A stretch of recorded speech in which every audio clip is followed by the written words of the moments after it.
And the different seasons overall brought quiet weather to the Upper Michigan for 2011. TV6's Wesley Williams takes a look back at this year's weather in part 3 of our year-end stories.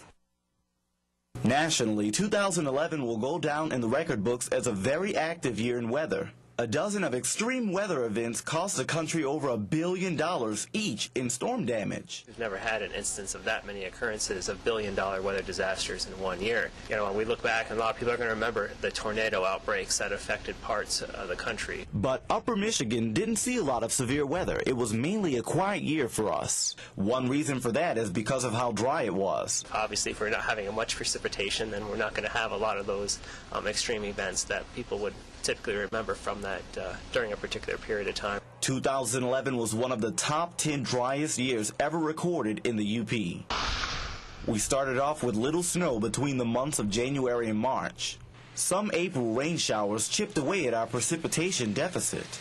But the drought returned during the next few months, along with plenty of summer heat. Even though we had that warm weather, and it was one of the warmest Julys on record, there were only 4 days with temperatures of 90 or above, and the average is 3.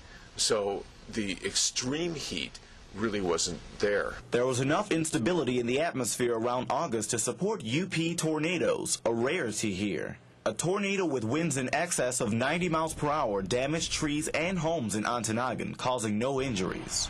Later that day, a stronger tornado caused a fatality in Wasaki, Wisconsin, before briefly entering the UP to cause tree damage. A powerful windstorm blew 50 to 70 mile-per-hour winds across the UP near September's end, causing power outages in Marquette County and downing thousands of trees. The first significant winter snow came from a storm which dropped over a foot of snowfall in early November across Upper Michigan. But other than that, there have been no other big snows so far. As 2011 comes to a dry and mild close, we'll need more snowfall like the one we saw yesterday if we're to come close to a normal UP winter. Wesley Williams, TV6 News, Negaunee Township.